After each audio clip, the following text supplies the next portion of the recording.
Hello, people. Time for another one.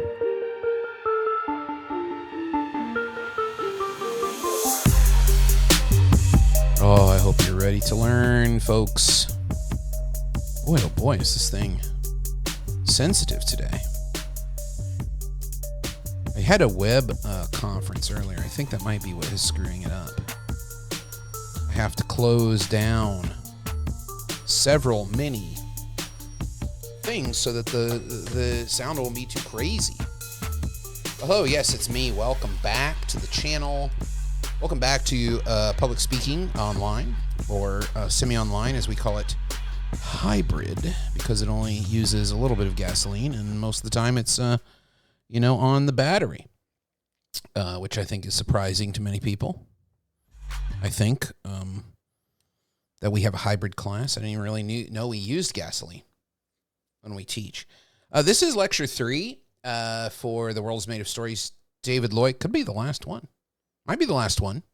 We'll see how far we can get in the book. As always, you can join us on Discord. If you're in the class, please join us on Discord if you're in the class. That would be so lovely. I think that, all my sound settings are really kind of messed up today. I don't really know what's going on.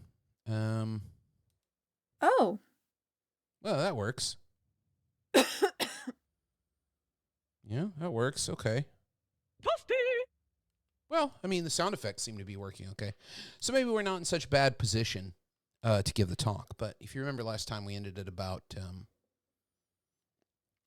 somewhere around, I want to say, the next section. Let's find it. Yeah, the big stories. This is where we were last time. The other 2 lectures available here on YouTube. Please check them out. That will orient you to the book so far. But one of the big things I think about the book is that after reading it so far, now that we're 70% of the way through and we only have about 30% of the book left, one of the big takeaways so far you might want to think is how much work it takes to make such an obvious claim.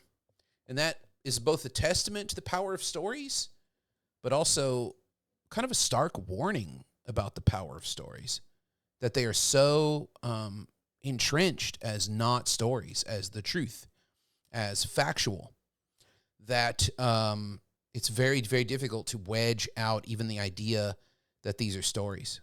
Very difficult. Big stories are the overarching ones that explain everything, including our role within it. God is the best example of the scientism as a secular equivalent. When science can explain everything that can be explained.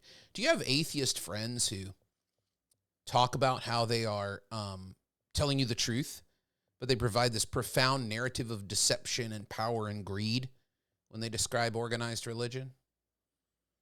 Atheism is a story based on faith, just like religion.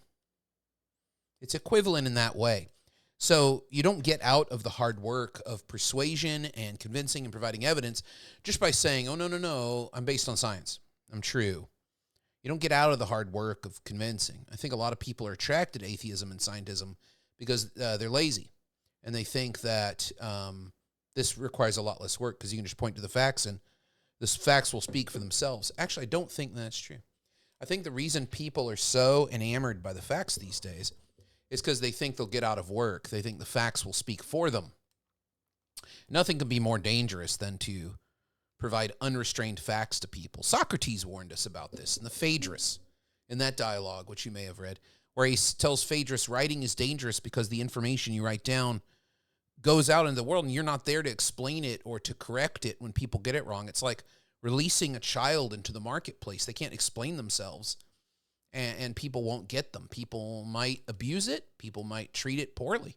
People won't respect it. People won't deal with it properly. You have to be there to help explain the thought, which is your child in text, to be there. So the oral is the superior modality. But here on YouTube, we're kind of in that, secondary orality phase where this is a text you can share with other people, you can listen to late at night. I'm not going to be there to help you interpret it. So the impetus is on me to make my argument the best I can possibly make it for you so that there is no misunderstanding. But in order to do that, David Loy is telling us, in order to do that, we have to recognize the power and the danger of stories and how they underpin everything that we believe. Do we need a story of everything to identify and place ourselves within? The Buddha told a parable about a foolish man shot by a poisoned arrow who insists on learning who shot the arrow, what his caste is, what the arrow is made of, and so forth, before he will allow anyone to pull it out. It's kind of a silly story, but it's kind of true. People want to know before they remove something poisonous or toxic from their life, everything about its orientation before they just remove it and then investigate it later. So this is kind of a history of different kinds of stories. I don't know what might stand out to you here. But I think, he's a Buddhist. It comes out in his understanding of these things. A Zen master slaps a student, just this. Although the words try to reveal an ultimate truth by self-negating, they do not escape their conventional lower truthness, which means their value is instrumental. So this is a big concern in Buddhism, is if that the present moment is what we need to recognize and pay attention to. How do we attenuate to the present moment without distracting from it by describing it with meager words? How do I get you to understand a theory without shaving it a bit to get you to help reach it? This is the problem of teaching. And in Pali language, this idea of sunyata, skillful means. The teacher uses skillful means to bring the student to what needs to be known and understood. Skillful means. It's a very difficult concept because a lot of people feel like if they don't present the theory or the facts exactly how they are compromising the purity of that truth or facts. But all understanding, I think, hermeneutics teaches us this, is a compromise in a way. And you don't have to get it right in the first go. You could tell the story different ways to approach it.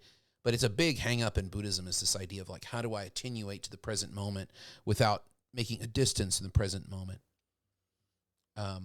In psychoanalytic theory, they talk about this in desire and language.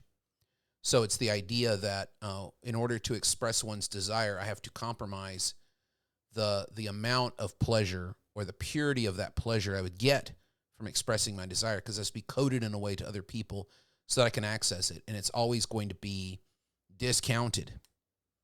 It's always going to be kind of incomplete. But that keeps me going back to try again. Oh, man, I asked for this pizza with mushroom. I thought it was going to be really good, but maybe the other place has a better slice. And that's kind of how we keep moving through the world with our desire. If we had perfect desire, we might not be motivated to eat or move or anything. We might just fade away. We might just become extinguished because we wouldn't maintain ourselves. It's the way it's thought of in those terms. And then here's Otto Rank, right? Projection is a necessary and burdening of the individual. Man cannot live closed in upon himself and for himself. Right? What I was talking about, too.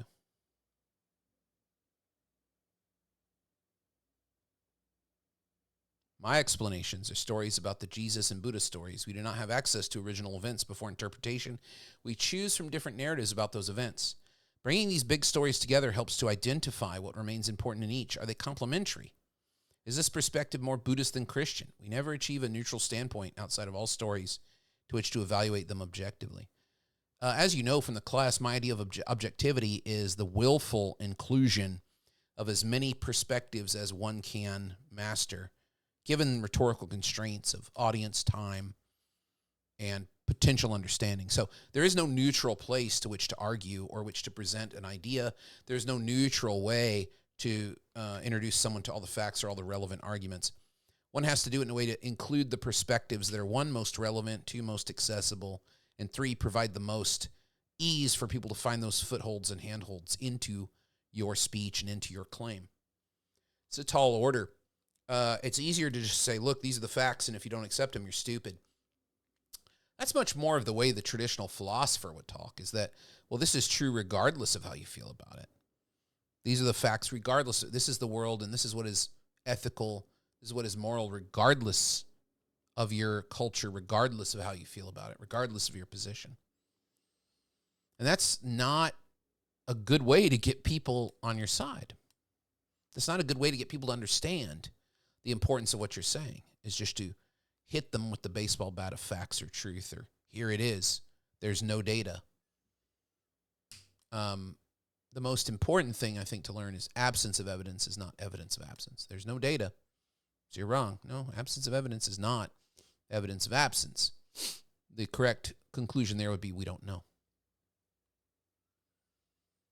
So I think that kind of conservatism in thought is not attractive these days because people really, really want to be right. And they want to speak their truth and be right and be just and equitable and fair and all these things. There's a better way than slapping people across the face with words, and it is to think about your approach to the story and how people will approach that story and whether you've offered them enough handholds and enough objectivity to where they could see themselves as someone who could not only believe that story, but tell it themselves. It's a very long quote. The last part of the book is mostly about Buddhism. Buddhism is a path of failure. This is also echoed in a great book I love by Chogyam Trungpa called The Mishap Lineage. And I think it's a speech he gave where he talked about, think of your life as the result of a series of mishaps. Think of your life as a result of tripping down the stairs you arrived at the landing where you are. Or tripping up the stairs, which is the story of me as a professor. That's where you landed where you are. It's not because your skill was recognized as superior to others. It's because you stumbled in just the right way. If you think about sports highlights, oftentimes it looks like an amazing play, but when you look at it, it's like, oh, he fell in just the right way. Oh, he bumped that guy in just the right way. It's almost a series of mishaps. But we don't like to think of football or basketball that way. We like to think of it as the demonstration of a pure skill that kind of cuts through everything. Let's look at some of this Buddhism stuff. If you meet the Buddha, kill him. To meet someone who is a Buddha is distinguish Buddhists from non-Buddhists. Enlightenment versus delusion is a wonderful story that eventually self-negates. We don't want to think of people as above or below us or people who've made it. We're all kind of in the same boat. When I get a grip on the world gets a grip on me. That's a powerful sentence. I really like that sentence.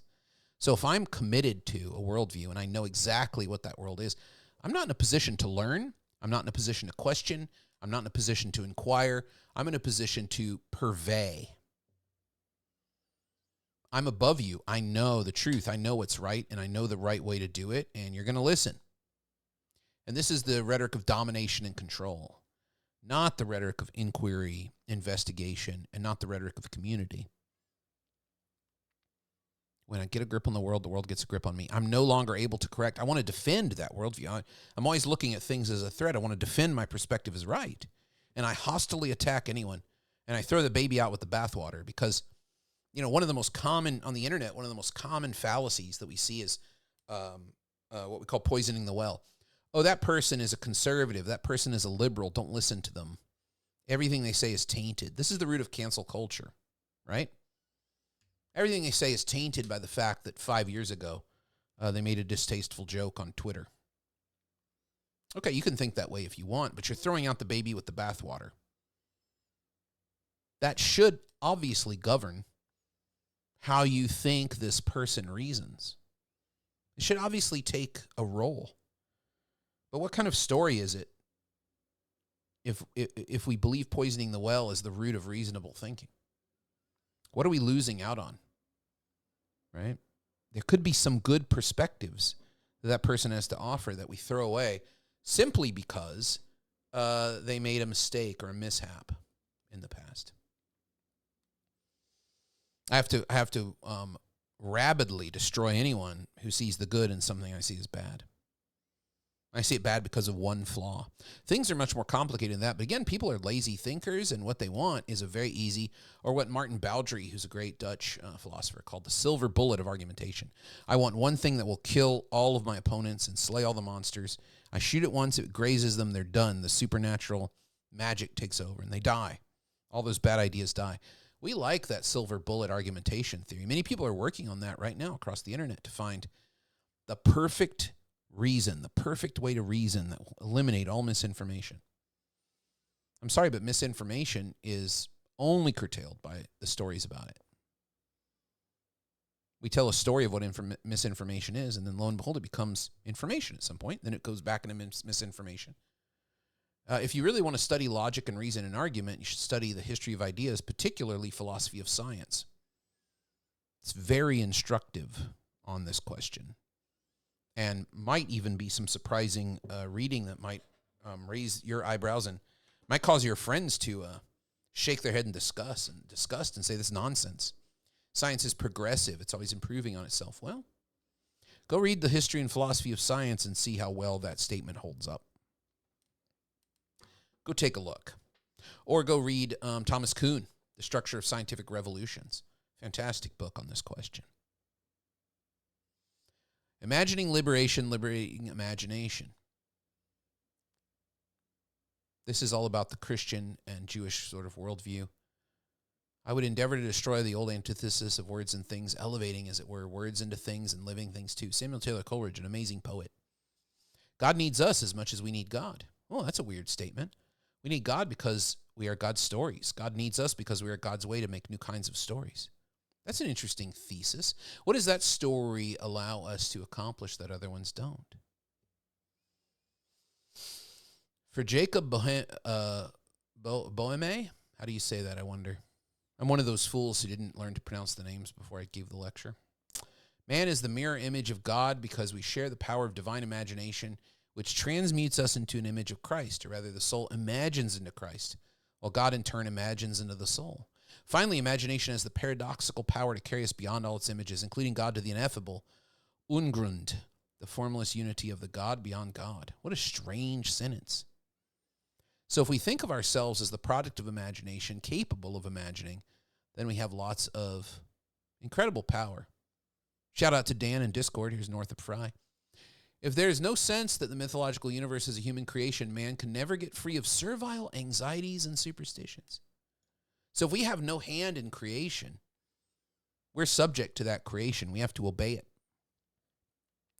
We're at least the second rung, if not further down, based on how we structure that. But if there's no sense that it is also something uncreated, something coming from elsewhere, man remains a narcissist staring at his own reflection. Wow. So that's Northrop Frye's idea. There's a very dangerous kind of polarity here. So we don't want to be servile and at the mercy of the world, but we don't want to say the world is fully our construct in the creation of human desire, because then we dangerously might drown ourselves like Narcissus from the Greek myth. We become narcissists. We are only looking at ourselves and we don't understand things as maybe not for us. There's a bit of powerful understanding in recalcitrance there. Recalcitrance is a really powerful concept, which is what snaps back at you when you stretch the image of the world or when you stretch the story. What refuses to be stretched and what is popped back at you. Recalcitrance is a very important term for Kenneth Burke and rhetoric and other rhetoricians as well. So I don't think, is Burke in here? I think Burke might have been quoted earlier. Forget. Becoming self-conscious is becoming aware of the death that haunts life. To become self-aware is to find oneself outside the garden. The fallen Genesis, here's Fry again, the fallen Genesis is a fall into an objective nature, a creation in which we have not participated. The awakened imagination must decreate this fallen world in order to become itself a participant in creation. That's interesting. So if you believe that myth fully, you might not think that you have anything to do with the fallen world. It's a prison. We're here because of our bad behavior. We're here because of a legacy of bad behavior and bad choices. But if you think about it as something that we can create or something that we have some say in, imagination and creation get their appropriate power. The question is, what is that appropriate power? What's the story of how much we can imagine and how much sway we should have over the world? You might think this is rather silly, but I'll point you to the example of anthropogenic climate change and say that's a real debate with real consequences happening globally, where people are saying humans don't have the power to enact these kind of giant climate changes. Look at the micro ice age of the 17th century. Look at measurable weather showing these spikes in the 19th, early 20th century. This is not us. This is nature. Imagining that and being very, very, very powerful, being controlled, your power being controlled by these narratives, it could lead to the decline and the harm of a lot of people.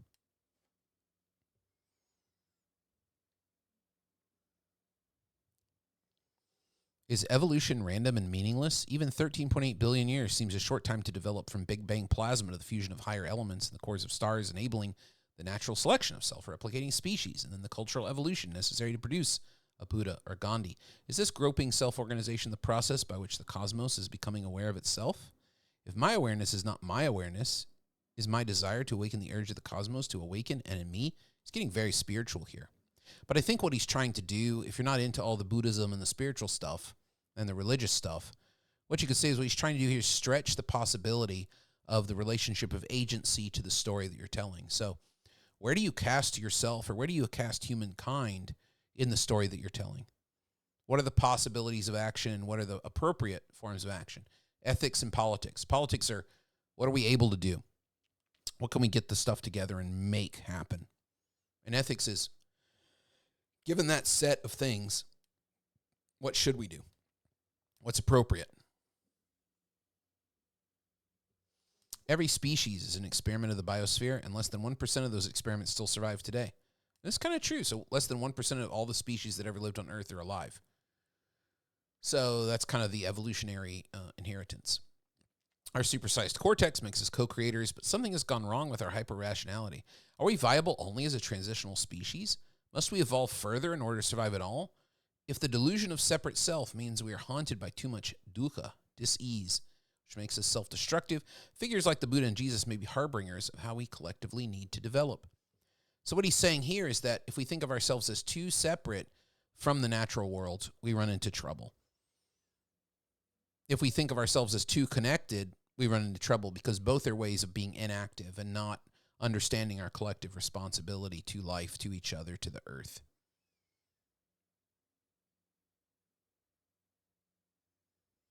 Perhaps the basic problem isn't self-love, but misunderstanding what self is. So maybe we have a bad narrative of self. As an individual, like a lot of times in the West, we tend to really lean in on individual rights, and we think those are much more important than anything else. But perhaps individual rights are incredibly important as ways to form collectives to address problems bigger than any one of us.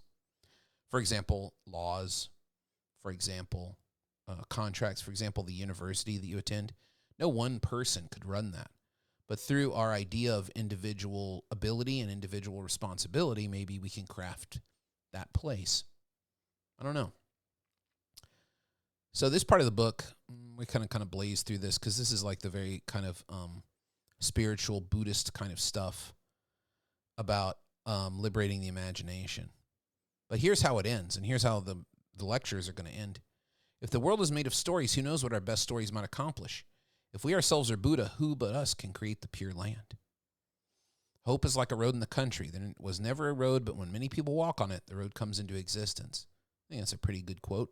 What he's saying here is that depending on how you cast human beings and yourself in these stories, you're going to get a very different kind of world, kind of possibility of imagination.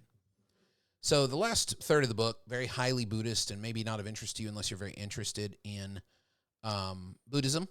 But I'm interested in the imagination and how it relates to rhetoric, to speech, which is what this class is about. And I think that when we think of imagination, we have to think about that cooperatively. I can't just hoist my imagined world onto you. I have to find ways that you can handhold, that you can get a grip, that you can participate in that vision. I have to think about the stories that move you. And through that, maybe I can create a new story and alter a story in a way that brings you into the picture in a way that I think is good. All speeches, all oratory, all arguments are designed, and most all rhetoric is designed to either change your feelings, your thoughts, your actions, or some combination of those.